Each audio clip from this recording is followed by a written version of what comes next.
Interesting. Instagram, you doing? Okay. So background. So they're saying that this guy here, whose name is Anthony Montgomery, I think his name is AJ. Okay. So his name is like AJ from Mike City. Okay. Then they're saying, and by the way, so this picture had Durk with the leader of Mike City. And then they said the shooter, which is AJ from Mike City, right? The leader, sorry. Oh, no. Actually, no. It wasn't AJ. It was the leader of Mike City. So they're saying Durk put the leader of the gang where one of his homies killed, what's the name, in the video, okay? Then the other guy is Preston Powell. According to CPD reports, Powell has spent time living at blah, blah, blah, Carpenter Street, which is located in Mike City BD territory, according to him. So it looked like these are both Mike City BD people. He's a victim. Powell was a victim of simple battery that occurred there. Let's just keep it going. And now we get to Durk. Background on Durk Banks. Interesting. Durk Banks is a famous rapper on the south side of Chicago, according to CHS1, a snitch. Conversation with CPD gang officers who are familiar with Black Disciples, social media postings, and public source research, and a review of Lil Durk's lyrics. Durk is a member of the Lamron faction of the Black Disciples. According to CPD records, Lil Durk's brother, Dante Banks Jr., a.k.a. DTHANG, was shot and killed outside of a nightclub in Harvey, Illinois in June 2021. CHS1 has reported that Durk was and is still, it said is, so at the time of that, so in 2023, it said Durk was still offering money. In 2023, he was still free. Offering money for people to kill those responsible for his brother's murder, and more specifically, offering to pay money for any gangster disciple that is killed. CHS1 has also indicated that DTHANG was killed by members of Dump Street. According to CHS1, Dump Street is a GD faction. Okay? So they're saying the people who killed DTHANG was from Dump Street. And Dump Street is a GD faction on the south side of Chicago. According to CHS1, Dump Street member individual A was a close associate of Mac. Okay? According to law enforcement records, individual A is currently in a pretrial custody for allegedly committed a double murder that took place at a country club in Illinois. Okay, we could figure out this, chat. Let's see who individual A is, because anytime we see individual, well, individual don't mean snitch, actually. Individual usually doesn't mean snitch, but we could figure out anything we want at this point, right?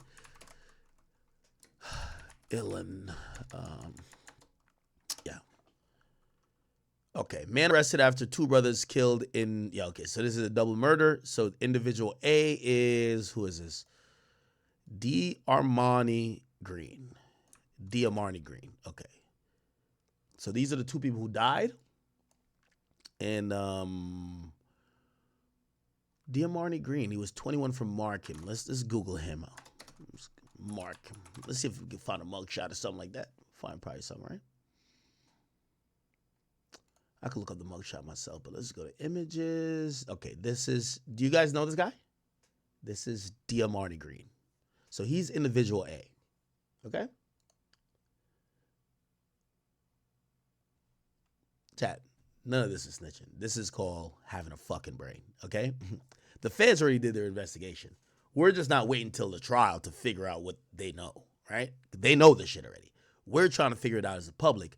They're still investigating, so we got to be like, read between the lines. Okay, bet. So they're saying individual A was close to Mac, and he's locked up for a double murder. Cool. Now, Stephon Mack's murder.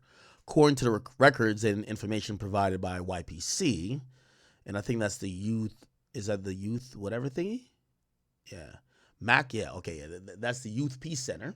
Mac arrived at the Youth Peace Center at 12:07 on January 27. Based on the video surveillance provided by the YPC at approximately 2:22, while Mac was still inside, a 2014 black Chrysler sedan with tinted windows carrying the shooters arrived at the parking lot. The Chrysler was initially parked on the east side of the parking lot, facing the YPC. At approximately 2:25, the Chrysler moved to the west side of the lot, facing eastward. The shooters remained in the Chrysler for approximately 40 minutes, apparently waiting for Mac to leave YPC. So they were there.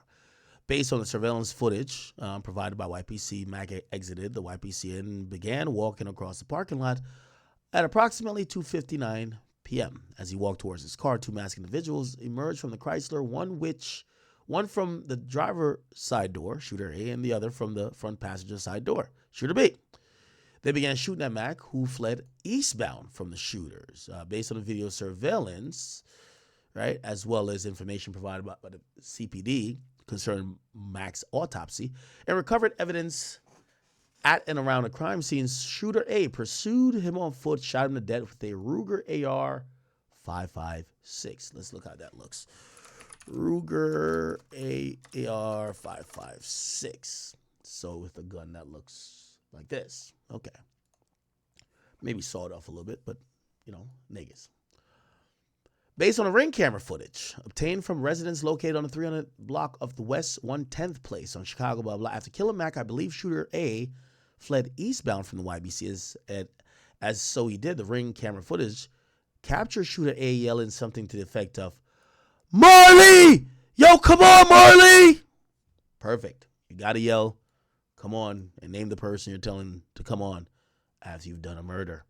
Ring camera footage depicted shooter A fleeing from the YPC after killing Mac. No need to have a mask on, wearing all black clothes, face coverings. When you're going to yell out the person's name, that's also wearing the same shit. Let's wear a face mask, but just talk to each other. Yo, Mike Evans, come on, nigga. We gonna kill this nigga right now. Yo, Mike, let's kill him. You know, they can't see us. We got a mask on. What you talking about? We sliding. Perfect. According to the records and information provided by CPD, a Ruger AR-556 rifle bearing, whatever, was recovered in the backyard of a vacant residence. So they found the gun. Okay, cooked. They found a gun. They got you there. They see you get out there. They know the shell casings of that gun and the caliber in the autopsy. Like, you're pretty much cooked. And also they have you on camera saying words. Okay, you're pretty much cooked. Bet. According to the records and information obtained by the Bureau of Alcohol and Tobacco, so this is the ATF. The Ruger was purchased by individual B at Federal Firearms located in Atlanta, Georgia. Ooh. So somebody bought this in Atlanta. So they clearly, you know, the feds don't play. They kick somebody's door down. Motherfucker, who did you give this gun to because they just murdered somebody with? You bought it legally. They got the gun. You tell us or we about to get you in this murder. So they probably, I don't know if they told, but they probably made some excuse of, oh, no, I lost the gun. I filed a police report. No, okay. Because they're listed as individual B. Based on surveillance footage provided by YPC, information provided by the Chicago Police Department, information provided by Victim 1. Who's Victim 1? We'll figure it out. Shortly after the shooting commenced in the YPC parking lot, Victim 1, who was YPC's security guard, okay, so the security guard's also listed as a victim, stepped outside into the parking lot and was shot in the left leg. Okay, so they're definitely getting charged for shooting him, okay, by shooter B. So shooter A is this guy, skinny guy, okay, he was calling Marley, and then we now know Marley is this guy. He looked like Mir Flacco running down the road. He looked a little hefty, you feel what I'm saying? So this is shooter B. Okay, bet. So shooter B fled westbound on foot and looked like he's already out of breath. Come on, gang. We already know what it is, all right? You know what he's probably thinking? Stop calling my motherfucking name, nigga. Nigga, stop calling my motherfucking name, right? By the way, interesting to note. All right, we'll get to that. So Montgomery is shooter A, all right? And then Preston Powell, I believe, is shooter B.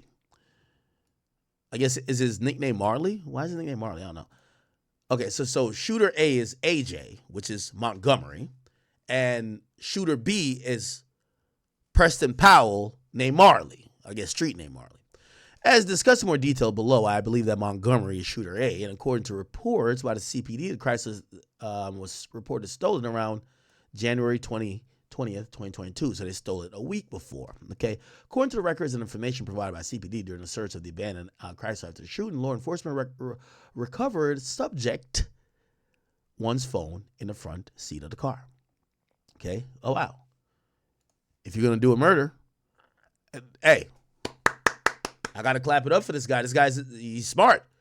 If you're gonna use a stolen car to do the murder and you have your phone on you that's tracking your location, getting calls and sending messages, of course you should leave your phone in the stolen car after you run away from the stolen car. I would say he's an idiot, but if everybody knows my boy left it on the charger, he's at least getting his battery time up. Salute to that man. My boy left it on the charger. That's a real nigga right there, man. Real nigga shit, man. Can't even cap. My boy left his shit on the charger. And look like, is this Dunkin' Donuts coffee? You got to get some coffee before you clap a nigga. That's a fact. Left it on the charger. Oh, this is great. Perfect. All right. I ain't mad. I ain't bad. On or about January 4th, 2022, a CPD detective. Oh, by the way, you know another reason you got to leave your phone on the charger is that if it died, maybe those messages wouldn't come through in a timely manner. Or actually, maybe those messages wouldn't come through before the girlfriend who called to say, yo, I lost my phone, cut the service, cut it off. But you kept it charged. Real niggas, man. All right. On or about February 4, 2022, a CPD detective applied for a search warrant for subject one phone in the Circuit County Court of Cook County. On the same day, the Circuit County Court of Cook County, they issued a search warrant for the phone, and this is a case number. Based on my observation with CPD personnel, CPD has executed a warrant for subject one phone, but had been unable to get into the phone. Remember I told you sometimes it takes a while for them to get into the phone. FBI since executed a search warrant on subject one phone and is still attempting to get onto the phone. So they haven't fully gotten into it yet. So this is why they're also, they rather just hit AT&T, that AT&T could provide, just the phone, the messages, right? According to records and information provided by Apple linked the account. So Apple won't give you access to the phone, but they'll give you the IMEI number, right? So they gave the IMEI number, which is associated with this phone number. So they're subpoenaing AT&T and Apple. They get IMEI, which is like a device code from Apple. They get the any data and forward correspondence or phone calls or whatever that's going to go to the phone. They get it from AT&T, but they can't get into the phone itself, right? So it's showing that, bro, one thing Apple does good, Apple tells the feds, tells all police, fuck off. We're never going to open a phone for you if it's locked by that person. Now, obviously, they have their own ways to get into phones, but sometimes it takes a while. All right, perfect.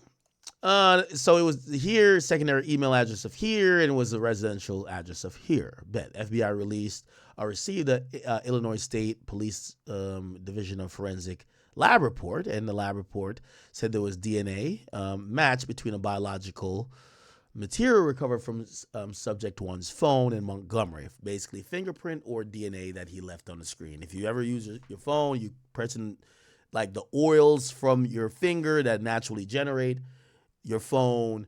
Shit could be a hair follicle, could be sweat, could be spit. Your niggas is, niggas be like, man, fuck you, bitch. Like all your spit lather in the phone.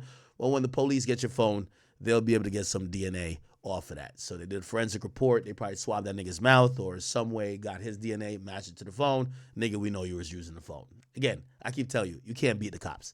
If they want you that bad, the only way you could get away with crime is killing somebody that nobody cares. You kill a celebrity, you kill someone of high importance that they're going to deploy hundreds of thousands of dollars in resources, you're getting caught.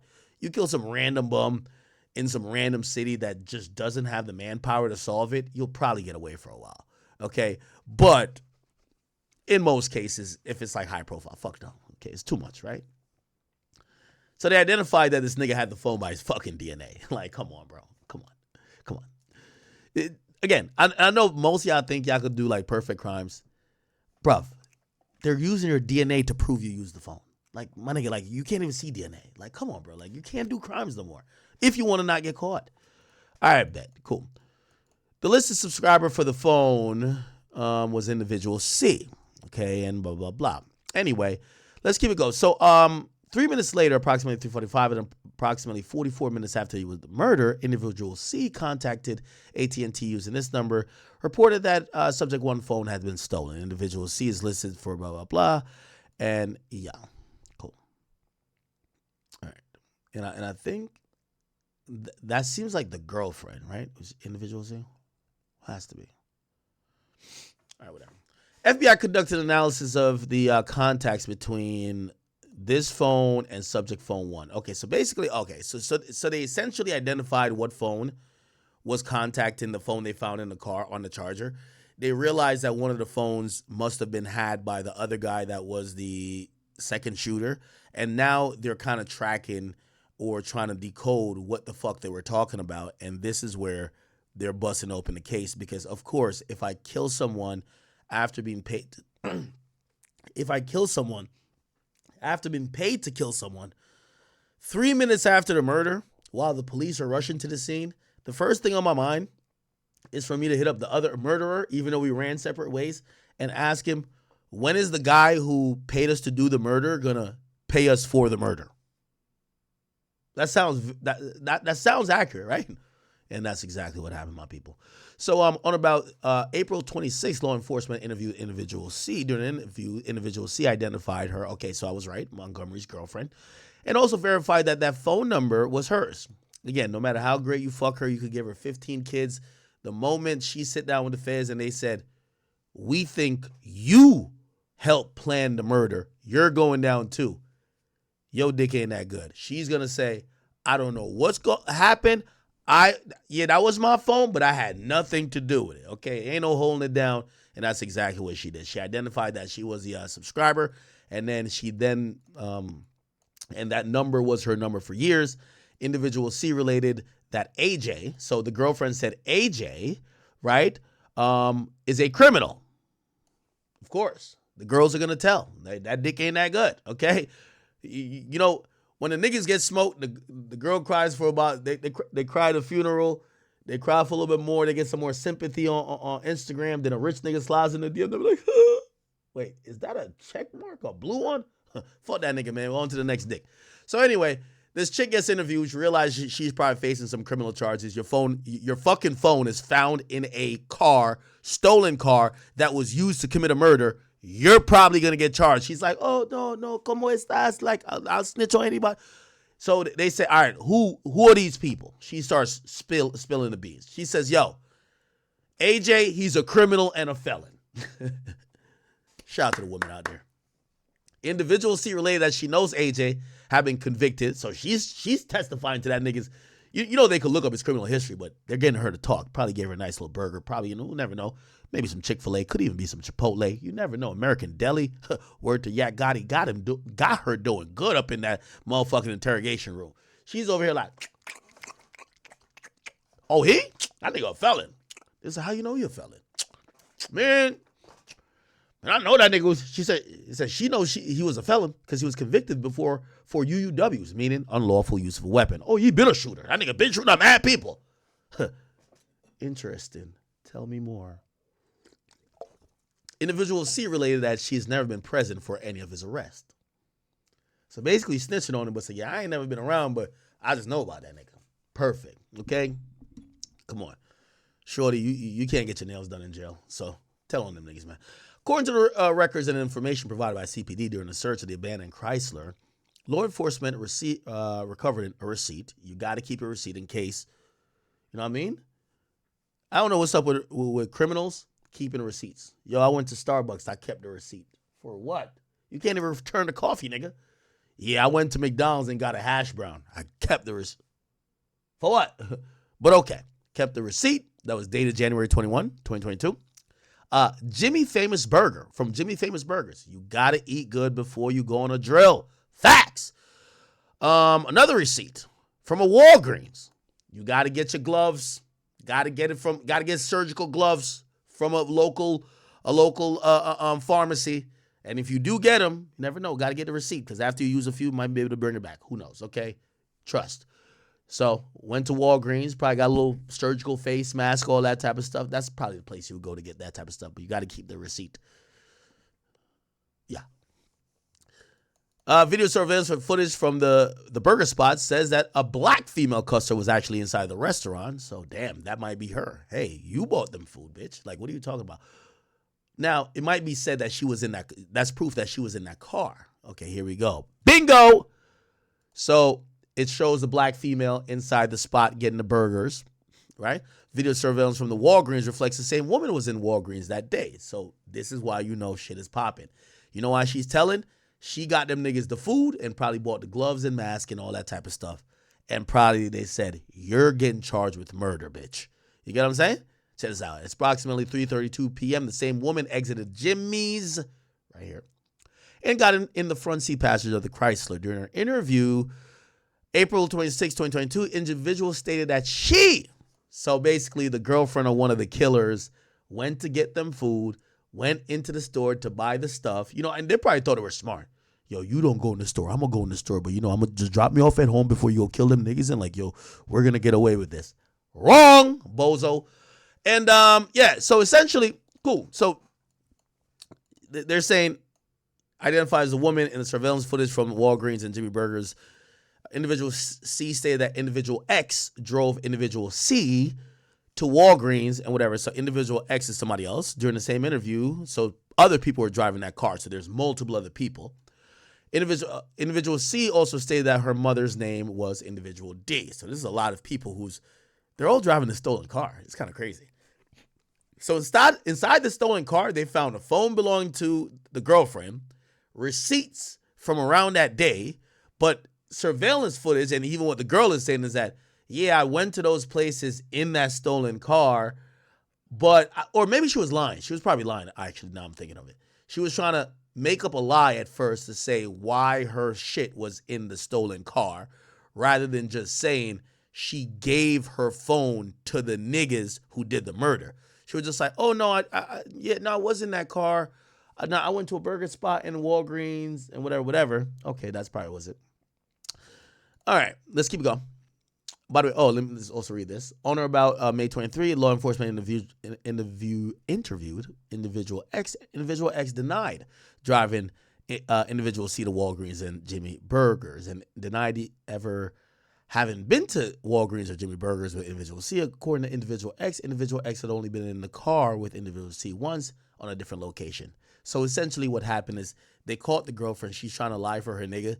So, when you fucking a little bitch, like, she gonna try to lie for you for like 20 seconds before they say, yo, we're charging with murder. Then she tells the whole truth and nothing but the truth, okay? So she probably was like, so they probably brought her in and says, Shorty, you know this phone right here? And then she's like, what? Okay, we'll save you some time. We know it's your phone. What's your phone number? Same phone number, the phone. Okay. Why is your phone in this car? Now, the real answer is probably she gave it to one of the niggas to use, right? Or one of the niggas that was using her phone, but she made up a dumb lie. Oh, yeah. Oh, shit. Oh, is that the Chrysler? No, I wasn't a Chrysler. Yeah, my other friend had driven me. I had to go get some nails and lashes. I went to Walgreens, and then they dropped me over there by the burger spot. We were hungry. And so who dropped you off? She don't want to say the killers. So she said some random name, individual X. Oh, it was Kiki. Kiki dropped me off. Yeah. Me and her, we were just riding around. It was like a girls' day type shit. Oh, word? They interviewed Kiki. Kiki said, I don't know that bitch, and I've never dropped her nowhere. I've been in her car with that hoe one time. She's lying. So now they know this chick is lying, right? Come on. Chat, by the way, I'm figuring this out on the fly. I didn't read this before. So, but just to let all y'all know, nothing I'm doing or saying is police work. It's having a little bit of brain. That's how I've gotten to get to the position I have. Dumb niggas, being dumb just doesn't help you in life. No matter how, what I do, like, y'all do know I'm a little bit smart, right? Like, this isn't that hard to figure out. Okay. So Walgreens Asset Protection was able to conclude that the unknown female used a reward number of individual D. So go to Walmart and use your, they'll be like, yeah, do you have a phone number? Oh, yeah, I do have a phone number. You give somebody's phone. Oh, my God. A review of the page, Facebook page, I believe is individual C's Facebook, shows a picture of individual C and Montgomery. So, chat, Montgomery was fucking this girl. That's his bitch, right? But she's, she tried to act like she didn't know him. She's like, yeah, nah. Yeah, I don't know him that well. They'd be like, yo, do you know you know if he's like criminal? Yo, I think I heard that he had caught a charge, but she was acting like she don't know the nigga. That's your nigga. You're fucking him. Stop it. You were driving around with him. Okay, Powell is shooter B. This is the other dude.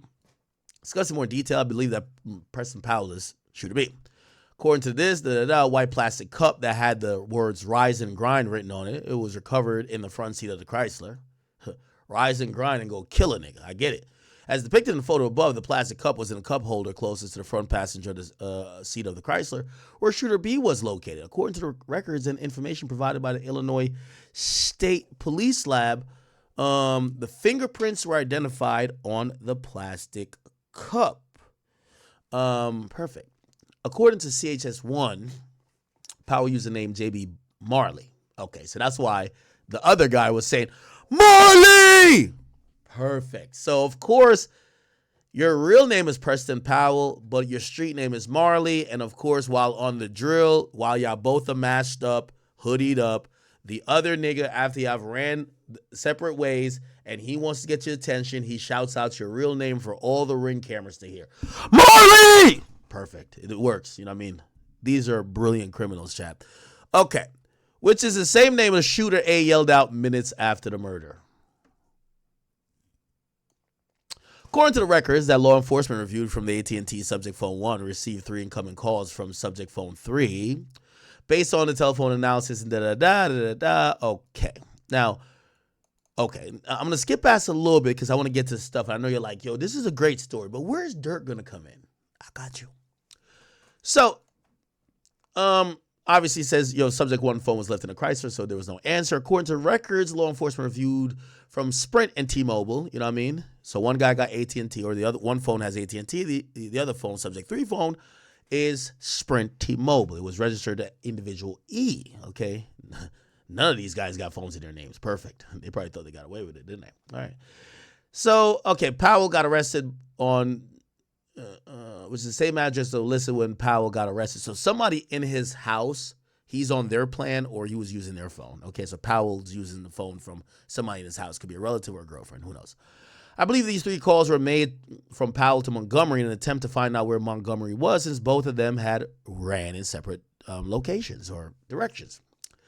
Powell was unaware at the time that Montgomery left the phone in the car, clearly.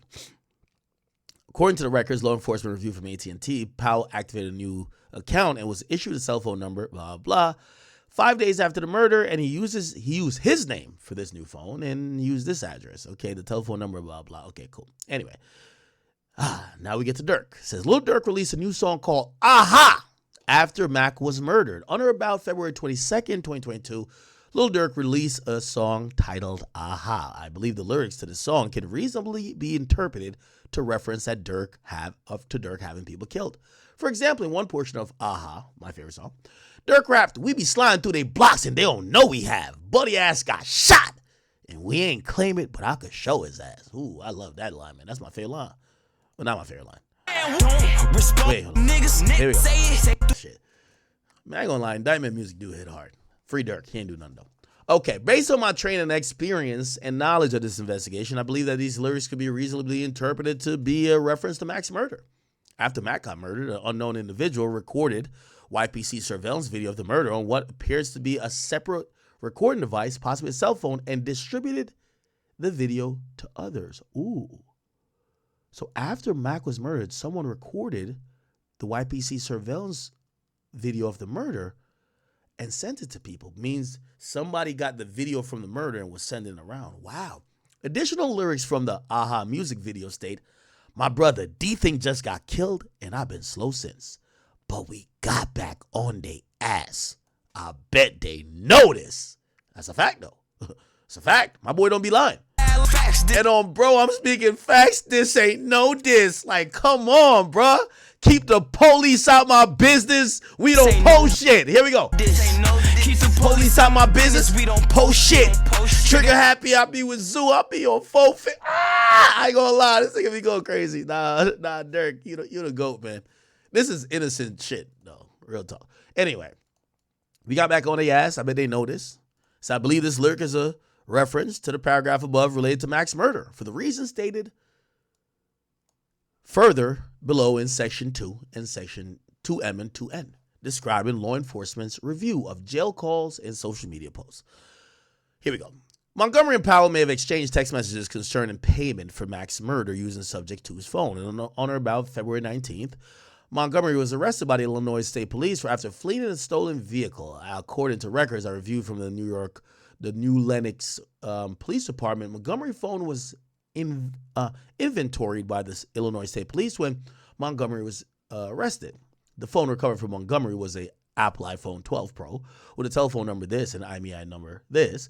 AT&T records for the phone revealed that the device was activated on the 2nd under individual C's AT&T account, which is the girlfriend of, we all know, Montgomery. So that's his girl, which is 6 days after Mac was killed. So what pretty much happened is the girlfriend, this is crazy. Like, this is some stupid shit. The girlfriend realized that AJ left the phone in the stolen car that did the murder, called to cancel. Yo, I think I lost my phone. Could y'all cancel it? They cancel it. And then 6 days later, she calls and get a new phone and gives it to the same nigga, which is her boyfriend, who did the killing. Perfect. On or about March 3rd, a detective from New Lenox Police Department applied for the search warrant of the phone.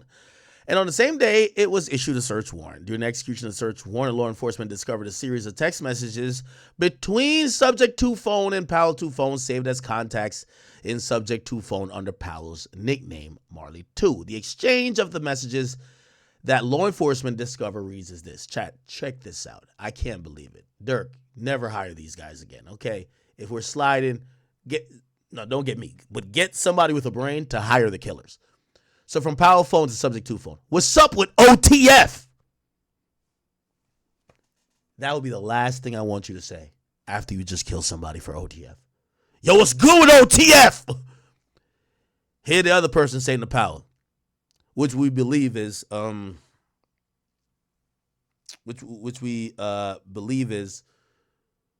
the person messaging Powell we believe is AJ. So we believe it's AJ and Powell or AJ and Marley. Okay. What's up with OTF? Nothing. So Powell then says, what do you mean? They not paying? Then AJ says to Marley, yo, we waiting. He comes up here on the 17th. Then Marley sends to AJ, yo, stand on that. Why you with Durk and them? And by the way, I'm guessing, so check the dates. So they're asking about payment on the 10th of February, right? You see the next message is on the 17th of February. I guess they didn't get paid. So one guy is mad and he's texting the other guy, yo, stand on it. Why are you with Durk? He's kind of asking, why are you with Durk? You get what I'm saying? And then he sends a follow-up message. Did Durk give you that money? Ain't no fucking way. Chad.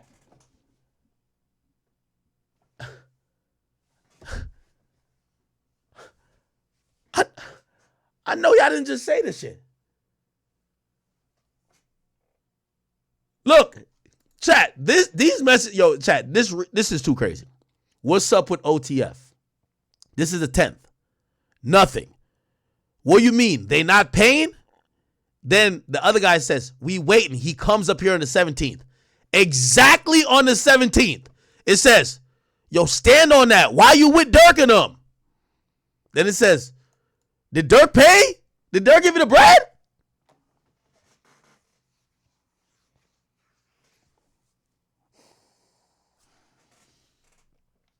This is crazy, Chad. This exchange of messages began 14 days after Mac was murdered. Based on my training and experience and based on the investigation to date, I believe when user of Powell phone 2 asked the user of subject 2 what's up with OTF, the two were discussing Lil Durk and his affiliates. Based on my open source research and conversation with CH1, I know that Lil Durk's record label named OTF, commonly referred to as OTF, based on my review of social media posts and the music videos released by the members signed to Lil Durk's label. Including Lil Durk, I know that members of OTF commonly have tattoos or other paraphernalia displaying OTF. They show this.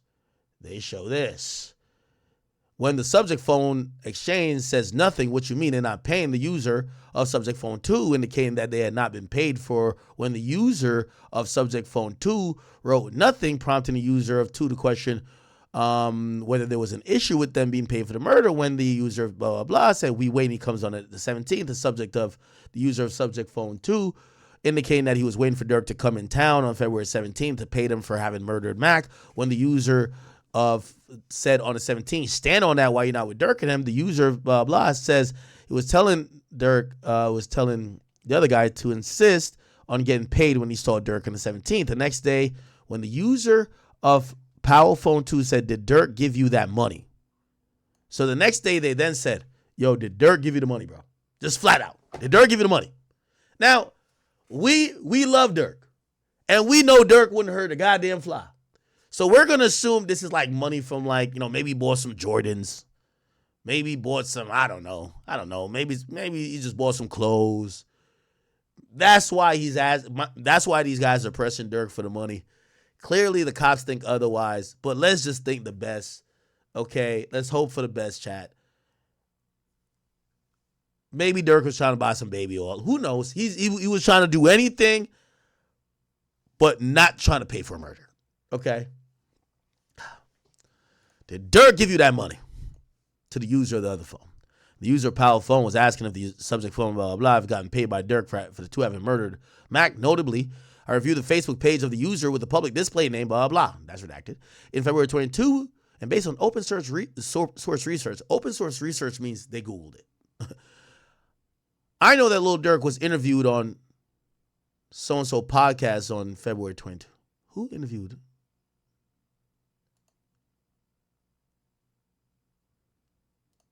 Who did Durk interview with in February 22? Lil Durk interview. No, it ain't me. It ain't me. It is not me. I'm trying to figure out who. When did I interview Durk?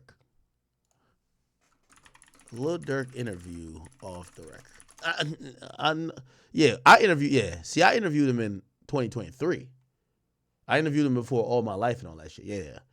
Who did he interview with in 2022? Do y'all know? It ain't me, nigga. Stop saying me. Oh, it's Gillian Wallow. It's Gillian Wallow. Gilly Wallow, Lil Durk interview. For months, he said, you got to come. Hey, at least Gillian Wallow could say, oh, it premiered then. Okay, it premiered in March, so he probably did it in February. At least Gillian Wallow could say the feds, you know, probably had a great old time watching this shit. There's a point where I think Wallow's giving some serious game, like, yo, bro, like, he's giving some serious game, and Durk was like, word. Y'all remember this part?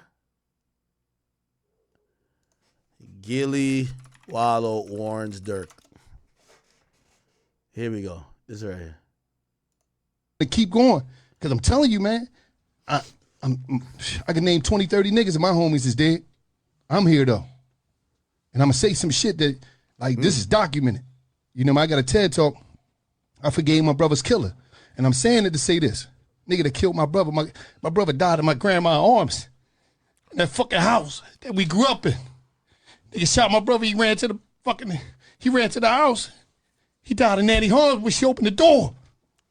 So I'm telling you this. Yo, these niggas in the background was looking hella devious. They're like, bro, we don't know that experience. We kill niggas. The niggas in the background with all the ski masks and shiesties was like, yeah, that's cool and everything, Wallow, but we don't know that experience. We do the killing over here. Some real shit, man. If I ain't let that shit go, I won't be right here today.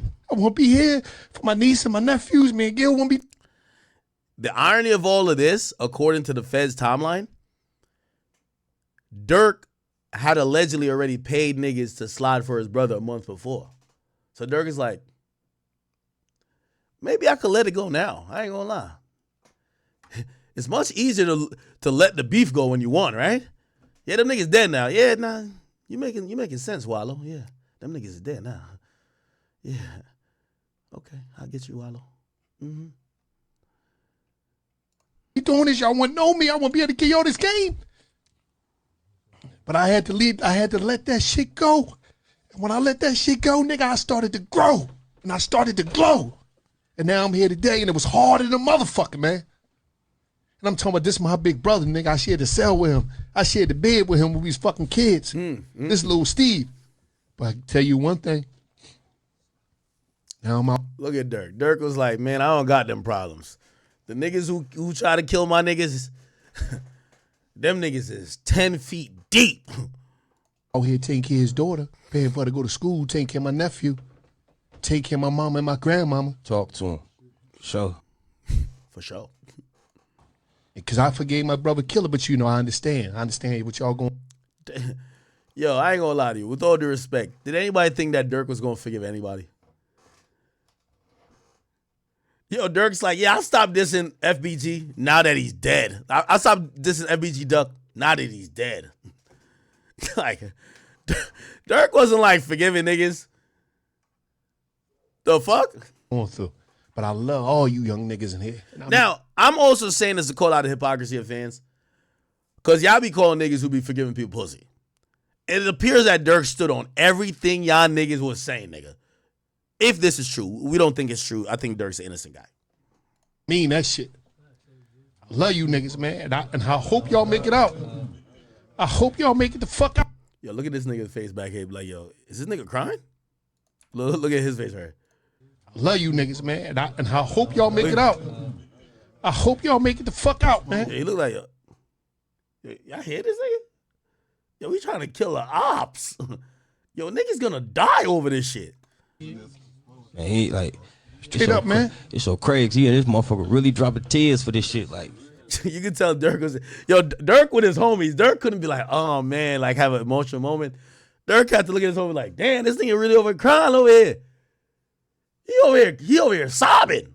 This nigga sobbing over here. Yo, Durk is cold. Like, straight up, man. It's so crazy. Yeah, this motherfucker really dropping tears for this shit. Like, shit for real. Like, I love being around the young niggas because, like, you don't understand. Y'all niggas got so much life. And y'all probably don't understand because y'all young.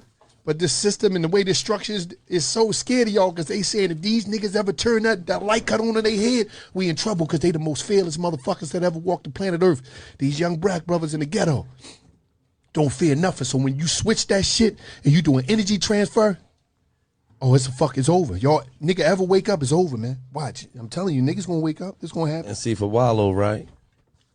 He always talked to me and he like, cuz you just don't understand how many young niggas I used to see come through that motherfucking jail, man. All right, man. All right. Okay, so that happens. I bet.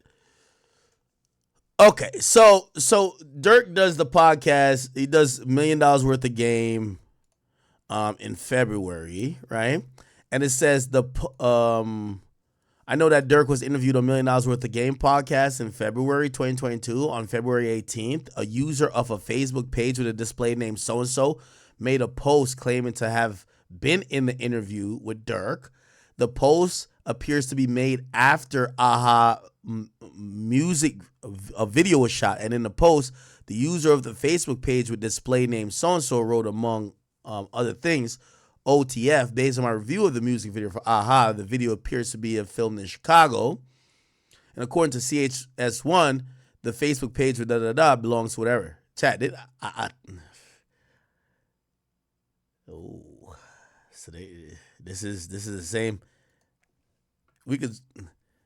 I think this is Gilly, this is Wallow, and right here's Durk. Wow. Subject for phone on May 5th, 2022. Former employees of blah, blah were interviewed where they said that they recalled 2 participants. Okay, we want to just get to the good stuff because this is treacherous. Okay. However, in later interview, identified co-conspirator B in a dash cam, blah, blah, and they interviewed, approximately 3 participants, Employee 1 stated to law enforcement that she had heard that after Mac was murdered, there was anywhere from 50,000 to 500,000 being offered for someone to kill Mac. Employee 1 told law enforcement that YPC keeps daily sign-in sheet. According to the sign-in sheet, co-conspirator A and B arrived there. So they think that the people who set this into motion arrived to this place. They probably knew he was going to be there. And then when the dude got there, They called somebody else to show up, and they left. And then those people did the killing, probably, right? According to YPC, the co-conspirators number is da-da-da-da. Okay, according to the filings, there was outgoing calls from all of these things. Start walking to the parking lot. All right. Yeah, this is spelling it all out. They researched the phone number and determined that it was registered to, okay, all right. Social media posts. On or about February 20th, I reviewed publicly available postings of this on Facebook account. Damn, they haven't got a nigga shit. Facebook account. Hey, all right, here we go. Is it this?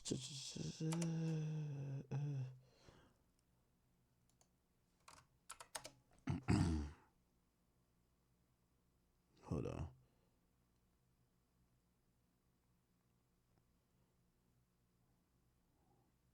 Oh no.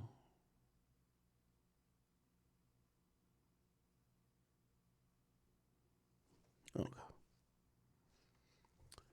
Oh, all right. Is it this?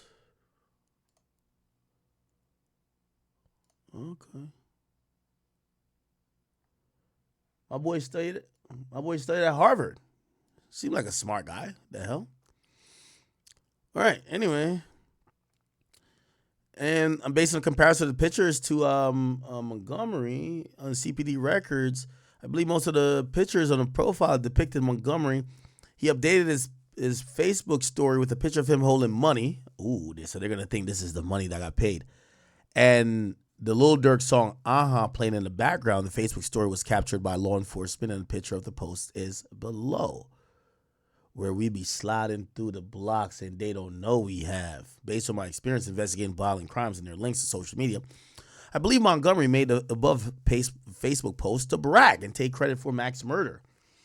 And I believe that based on my training, that Mac is playing Lil Durk's music and holding a large amount of cash to brag about the fact he was paid by Lil Durk to kill Mac. Now, there was a jail call review. So through this investigation, law enforcement officers have been monitoring jail calls in Montgomery and Individual 1. Individual that law enforcement believes is an associate of Montgomery based on They have made 12 calls from Cook County Jail to the subject. Okay, cool. And I'm trying to see if, all right. On or about April 5th, 2022, I received recordings of phone calls that Individual 1 made while detained at Cook County Jail during a call made by Individual 1 from Cook County to an unknown individual on February 1st. Individual 1 stated to the unknown individual in the summary, Individual 1 heard Lil Durk said, "That's for D-Thing." Wow. Individual 1 said, he woofing like Tay-Town, and if that's for D-Thing, then check in, bitch. That shit ain't free. Holy! Nah, Durk, your shooters was about to get on your head, Durk. They said Durk was like woofing like Tay-Town did it. Because remember, I told y'all, Durk, D-Thing, dog pound or whatever. Then they get to like Lamron OTF, right? And then after that, Durk started fucking with the Tay-Town dudes. So I guess people are saying, yo, they thought it was the Tay-Town dudes who killed the dude for at sliding for D-Thing. But these guys, they were like, what the fuck? Yo, wait, is Durk woofing out there acting like Tay-Town did this? Which obviously, if let's say Durk did do it, you want to throw the scent off. Like, nah, shout out to my killers right here. When the killer's over there, you know what I'm saying? Based on my experience listening to jail calls that they relate to violent crimes, I believe Individual 1 is referring to Mac homicide. Individual 1 is saying if Mac was killed for D-Thing, then Lil Durk needs to pay up because it wasn't done for free. During a call with unknown individual, blah, blah, blah, they said they need to create a song and add Snowman to it. Individual 1 went on to state that they caught his dumbass in the snow.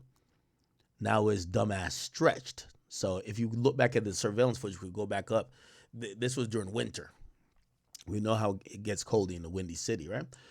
Based on my training experience and knowledge of this investigation today, I believe Individual 1's comment about Snowman and having caught someone in snow relates to Mac's murder. The crime scene photos from Mac's murder show Mac was murdered in the snow with his body in the supine position. What the fuck is that? Supine position.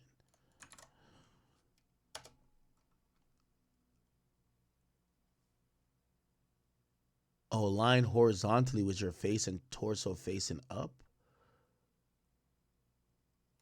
Oh, okay. So supine is okay. So he died like this. Oh wow. That information was never released to the public.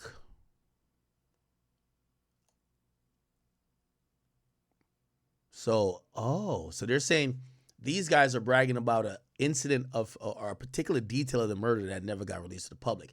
Now, in fairness, somebody who was, people be recording dead bodies at this point. Somebody could have passed that info on and they could have had it, but still the feds are using this to say they know something that we didn't release. It gives further proof that they probably did it, right? This jail call is important because it indicates that individual one spoke to someone with firsthand knowledge of the crime scene.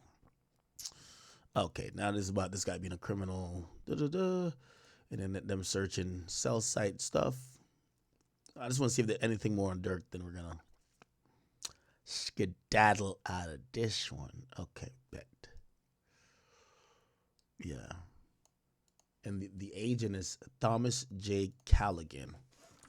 Thomas Callaghan, FBI.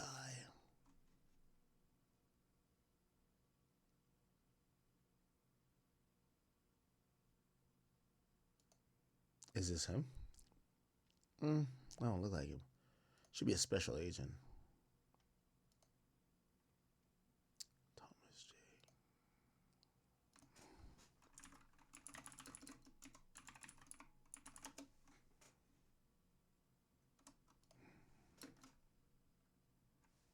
It's probably this guy. No, what the fuck? FBI.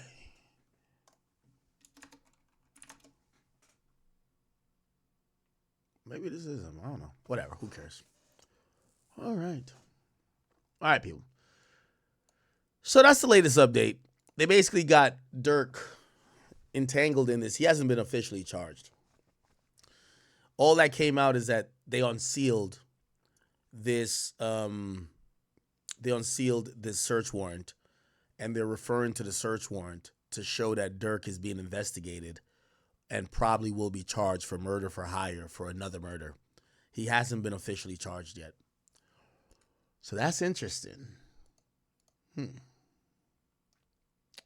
it all culminates to here where he's saying we request that y'all release him.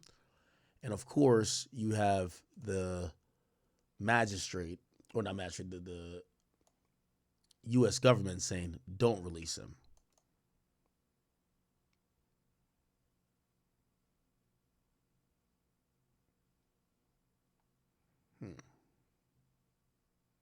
Okay.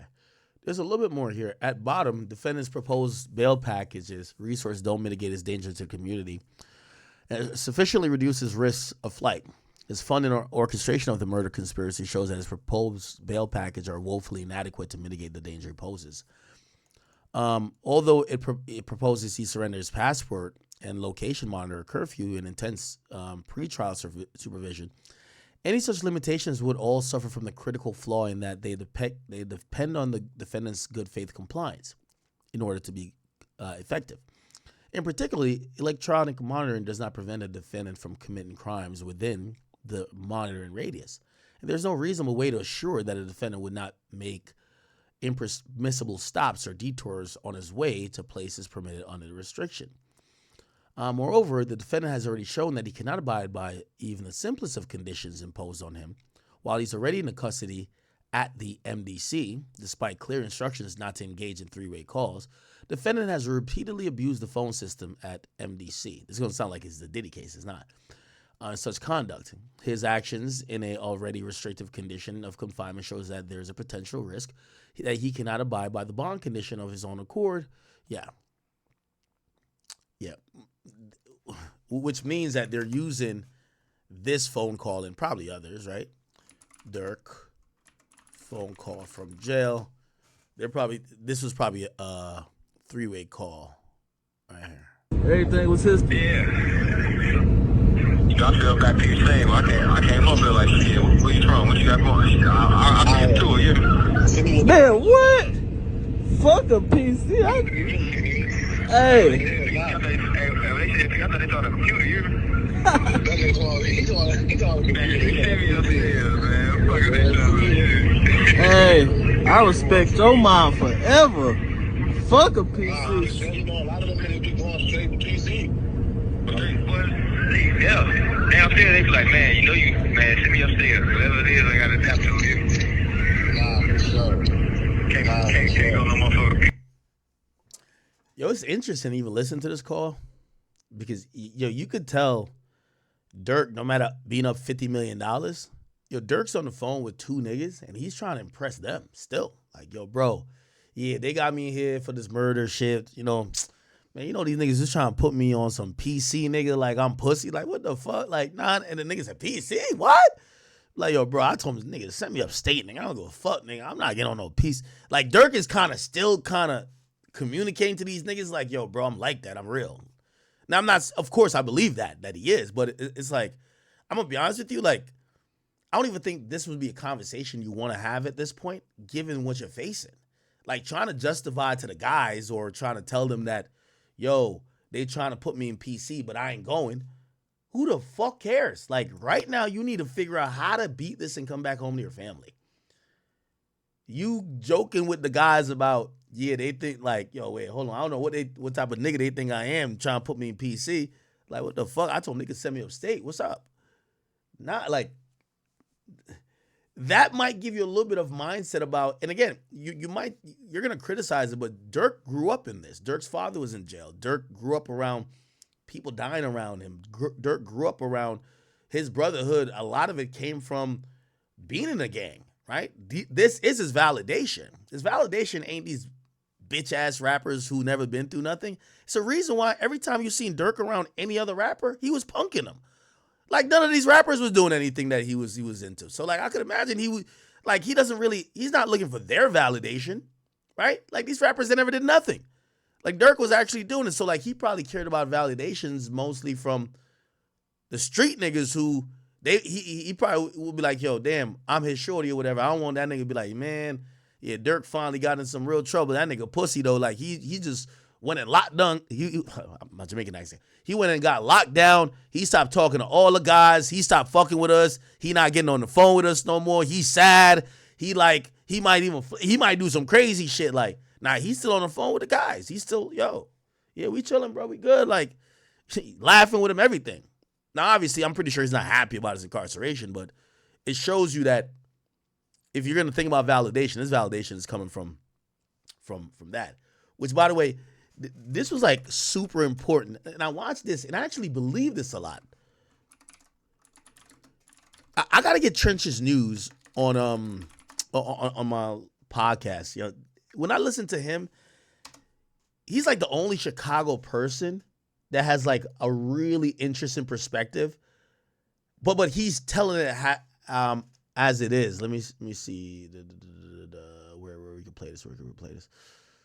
No, not that. Damn, yo, Vlad be chopping up so much content. Where is that?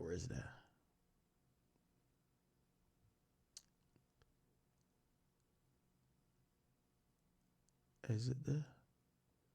Here we go. This was like an interesting take. I'll speed it up. Shout out to Vlad, by the way.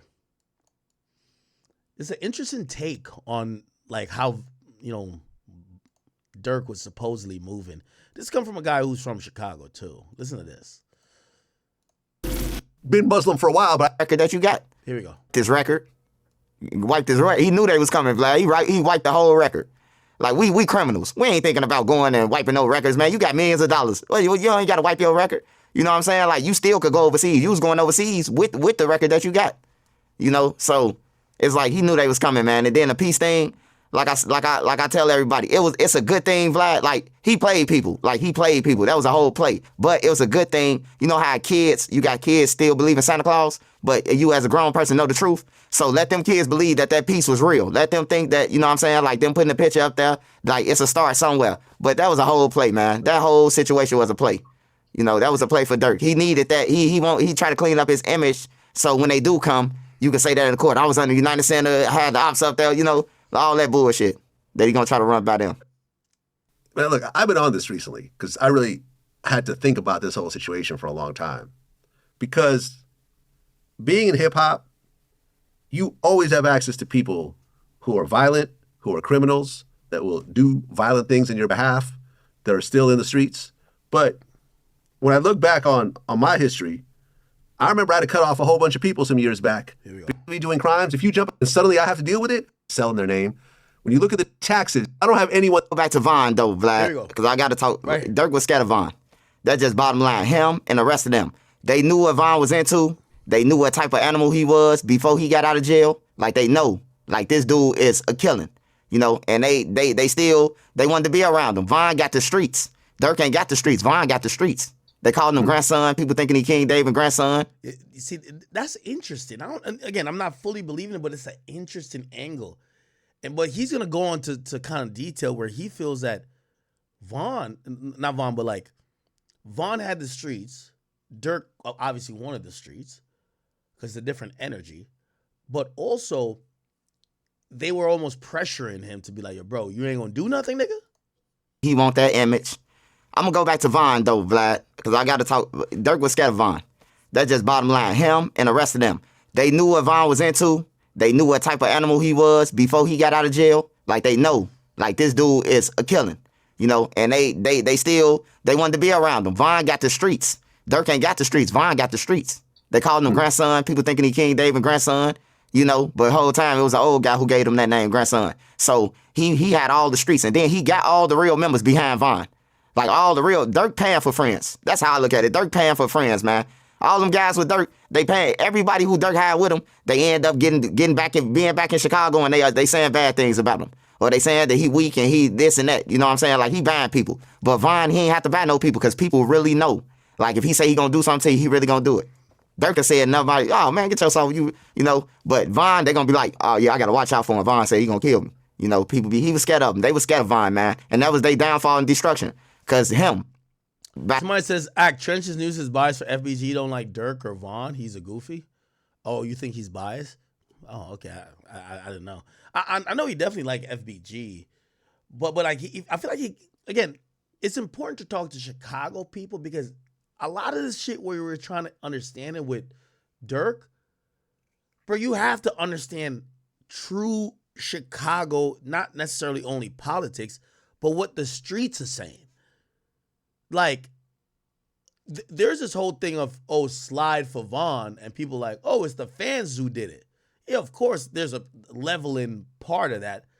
But you don't think that the entire Chicago or all the guys around Durk, when they're like, yo, bro, they're all looking at him like, so nothing, we ain't doing nothing? Like, I do think that's a thing. Watch out for him. Von said he gonna kill me. You know, he was scared of him. They was scared of Von, man. And that was their downfall and destruction. Cause him, by getting, like bringing him around the whole thing, bro. Some people, you can't show the lavish life to. You just gotta leave in the hood and probably give him some pounds of weed or whatever you gotta do, man, to keep cool with him. But you can't go on this, you can't go with us, you know? So you think that Von's energy, well, yeah, I mean, you could trace the situation back to Von, obviously. So Von being in his vicinity ultimately led him to his demise. Yep. Because they couldn't tell Von no. They scared of him. They can't, you can't tell Von nothing. Anybody who you interview and you ask them that, if they say that you can't tell Von nothing, if they don't say that, they lying. You can't tell Von nothing. Like nothing, bro. Well, the fact that Von was gone and he still was running the show in a way is kind of crazy. Yeah. Because the street's still with him. The street still want to get back for Von. They want to get back, and you in the power to be around these dudes. You got the money, and like out of that's the only thing I was surprised at with this Durk situation, Vlad. Like when they brought up the five guys on the screen, I didn't think Diddy would be there with him because that's Durk's friend. So I definitely didn't think he was gonna be there. But I thought it would be like some people we seeing in these videos waving guns around and jumping around like monkeys. It wasn't none of them. All KFC workers, man, the janitors and shit. You know what I'm saying? Like he went to the space station to go and get the guy with the glasses and shit. Like I'm disappointed in Durk, man. I'm disappointed in Durk, and he did it, y'all. So y'all get in the comments, he did it, not us. He did the shit. He went on the plane. He got all the millions. You wouldn't do this shit when you was broke. Don't do it when you get some money, man. So what exactly is Durk's criminal record? Because I remember I was talking to someone about this, and we were kind of going back and forth. I mean, was Durk really in the streets and was he really putting in work before he became a successful rapper? I mean, he was like Durk would do shit. Like he'll do shit, like rob people and stuff like that. Like he was into doing. Anyway, interesting. Interesting. So, chat, it appears that the police is trying to. So, this is me reading in between the lines, chat. This is me reading in between the lines. This is me reading in between the lines. The police want to charge Durk for another murder for hire for the killing of Stephon Mack, which is because somebody slid for the death of DTHANG, which is Durk's brother. Here's the problem. And that's their theory. They have some proof. They don't have enough yet. Or else I do think they would have rolled out the indictment. Unless they're looking to get other people and they're just holding it. But that might be the thing because they've revealed Durk's name. But that could have been because of his other case in a detention hearing. Here's the thing, though. Again, I'm thinking out loud. Everything I just read in that search warrant, keep in mind that search warrant's from a year ago. Actually, it's from 18 months ago. It's from March to 2023. What that search warrant said is that they have a paid snitch. And by the way, I'm going to be honest with you. Is Trench's News, like no disrespect to Trench's News, I'm not trying to disrespect him. He's from Chicago, right? This person who's CHS1, this is just someone who is in the streets that knows all about the politics and knows all about what's happening on the ground. They might not know everything about a crime. So they'll come and be like, yo, this is what the streets are saying. Yo, they saying that he slid on him for revenge. They saying that Durk put money on his head. Yo, they saying it's that nigga AJ from Mike City. You get what I'm saying? So that person can't put Durk in jail, but he could put Durk in the investigation. That could be Trenches. I don't know. Not trying to put him in anything. I'm just saying that person who's getting paid $12,000 or got paid $12,000 over a couple of years, that person is just doing their thing. Okay. What we don't see in this situation, we know that girlfriend was basically damn near telling, right? Girlfriend at first was trying to lie. Then she said, oh, no, it was my phone. And then she basically told about the AJ guy from Mike City. What's not in that situation, in that case, is none of the shooters are telling. So AJ and Marley, they're not telling. Both of them ain't telling. We're looking for the co-conspirator too. So there's some co-conspirators in there, but it seems like it's individuals they're investigating, not individuals they already know of, and either have chose to charge or got more information from them. Nothing told me that they have solid snitches in that case. What brings Durk into that case, other than CHS1 saying, yo, the streets are saying that they got get back for DTHANG when they killed this dude, which the cops are going to look at, right? That CHS1, that's his job to come tell the cops, like, yeah, I ain't going to lie, them niggas who died over there by the warehouses, yeah, that's because so-and-so shorty got killed.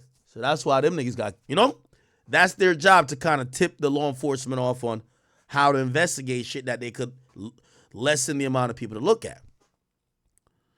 So it appears that they're looking for just more information. And the only reason why Durk is so much of a big case is that the shooters got super anxious about getting paid. Now, they don't necessarily mention how much they're getting paid, but they do mention getting paid. And they text each other back and forth about getting paid. And they're asking each other, yo, what's good with OTF? What's up with the payment?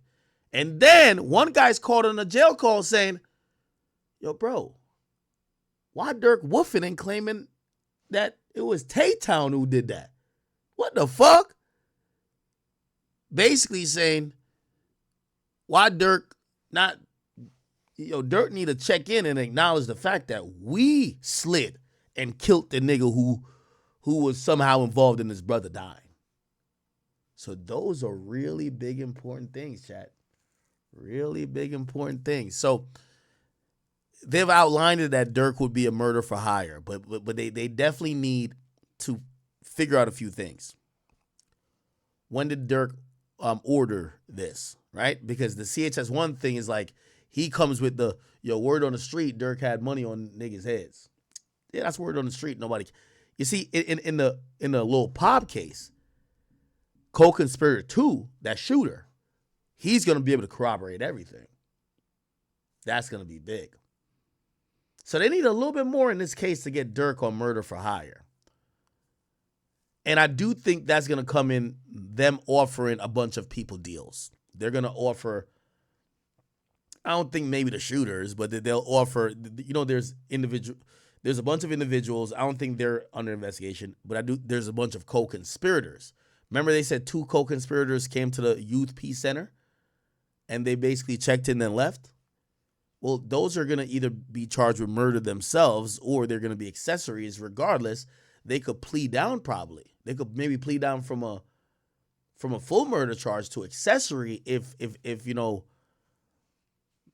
maybe if they could claim, all I was told to do was to go there and be there at a certain time and just give a call to see if when that nigga comes. I didn't know they were going to kill him. I ain't know. But I'll tell you who gave the call, and I'll tell you what I heard about blah, blah, blah, blah, and I'll tell you how Durk fits in. Okay, we'll drop your charge, but you're now a snitch. You get what I'm saying? Perfect. So this is going to be super interesting, man. They're naming him. Again, I want to be very clear. They are not currently indicting him.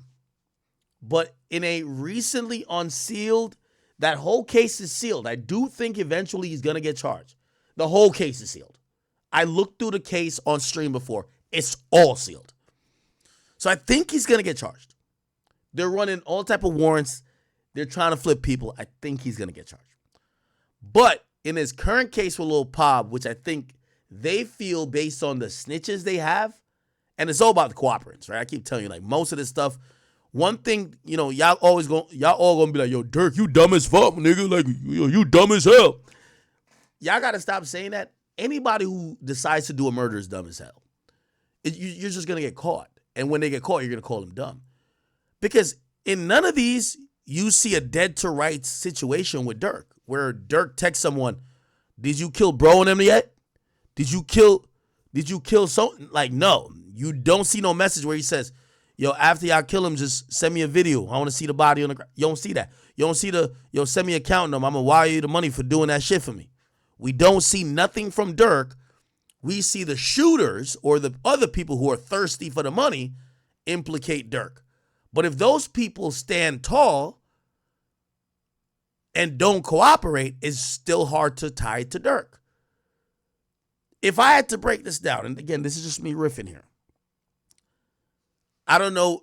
First of all, I think Durk is probably innocent. I like Durk. It's my guy.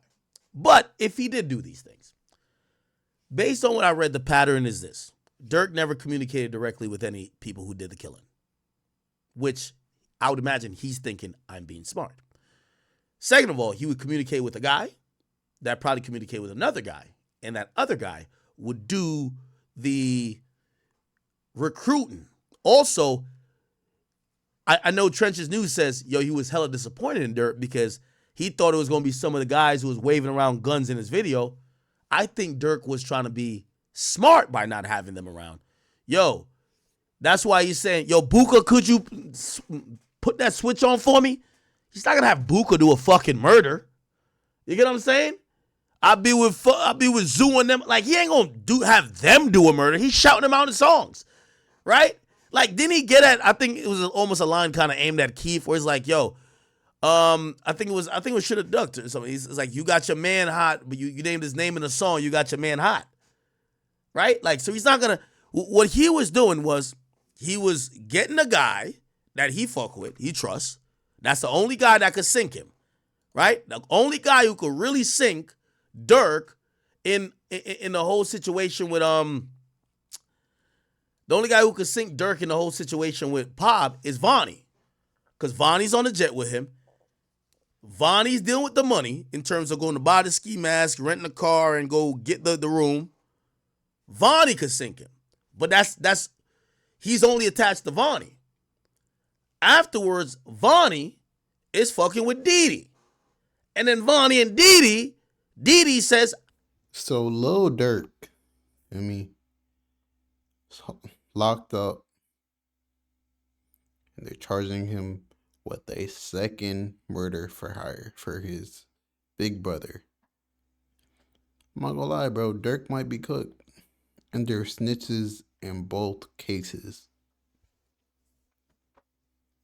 When you got snitches in both cases, and it's like you're already at this point where, you're cooked. He's not gonna get a bail, bro. He tried fleeing the country, he's not getting a bail. Plus, this is for murder. Basically, like, his whole career is gonna be gone at this point. So when people look back, if people say, oh, the quote-unquote Durk versus YB beef, it's gonna end up being YB won unless YB crashes out and they have some bigger stuff planned against him. They're gonna say YB won. Because YB, at least, he's gonna get on, like, what, 2-3 years? Durk, who knows how long he's gonna be fighting this case for. He has the best lawyers in the world, so we just have to wait and see how everything goes. Just pray for Durk, hope for the best. Your boy Big X News, and I'm out.